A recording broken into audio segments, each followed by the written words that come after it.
Cinema നടനായ Shine Tom Chacko തന്റെ കാമുകിയായ തനൂജയുമായുള്ള ബന്ധം വേർപിരിഞ്ഞ വാർത്ത സോഷ്യൽ മീഡിയയിൽ ഇപ്പോൾ വൈറലാണ്. ഇന്നലെ ഷൈൻ ഒരു യൂട്യൂബ് ചാനലിൽ കൊടുത്ത ഇന്റർവ്യൂവിലാണ് ഈ കാര്യങ്ങൾ തുറന്നു പറഞ്ഞത്. ഇതിനു പിന്നാലെ തനൂജയും ലൈവിൽ വന്ന് ഇക്കാര്യങ്ങൾ പറഞ്ഞിരുന്നു. ഷൈനിന്റെ അഭിപ്രായത്തിൽ പ്രണയം എപ്പോഴും പൊസസീവ് ആയിരിക്കും. തനിക്ക് ഒരു റിലേഷൻഷിപ്പ് കൊണ്ടുപോകാൻ ഒരുപാട് പ്രശ്നങ്ങളുണ്ട്. അതുകൊണ്ടാണ് തനൂജയുമായി ബ്രേക്കപ്പ് ആയതെന്ന് ഷൈൻ പറയുന്നു. ഈ വർഷം ആദ്യം തനുജയുമായുള്ള ഷൈന്റെ വിവാഹ നിശ്ചയം നടന്നിരുന്നു.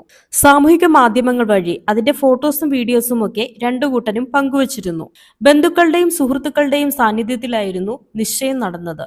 എന്നാൽ ഇപ്പോൾ തനുജയുമായിട്ടുള്ള തന്റെ പ്രണയം തകർന്നെന്ന് വെളിപ്പെടുത്തിയിരിക്കുകയാണ് ഷൈൻ. ഒരു റിലേഷൻഷിപ്പ് മുൻപോട്ട് കൊണ്ടുപോകാൻ തനിക്ക് പറ്റില്ലെന്ന് താൻ വീണ്ടും വിജയകരമായി തെളിയിച്ചിരിക്കുകയാണെന്നാണ് ഇന്റർവ്യൂവിൽ ഷൈൻ പറയുന്നത്. ഇനിയൊരിക്കലും പ്രണയിക്കില്ല എന്ന് താൻ തീരുമാനിച്ചിരുന്നു. എന്നാൽ വീണ്ടും താൻ പ്രണയത്തിൽ ചെന്നുപെട്ടു. മാനസികമായ ബലഹീനതകൾ കൊണ്ടാകാം അങ്ങനെ ഒരു റിലേഷൻഷിപ്പ് ആയതെന്നും ഷൈൻ കൂട്ടിച്ചേർത്തു. തനുജ ഒരു മോഡലാണ്. ഷൈന്റെ ആദ്യ വിവാഹത്തിൽ ഒരു കുഞ്ഞുണ്ട്. എന്നാൽ അവർ ഈ ഭൂഖണ്ഡത്തിലെ ഇല്ല എന്ന് ഷൈൻ നേരത്തെ കൊടുത്ത ഒരു ഇന്റർവ്യൂവിൽ പറഞ്ഞിരുന്നു.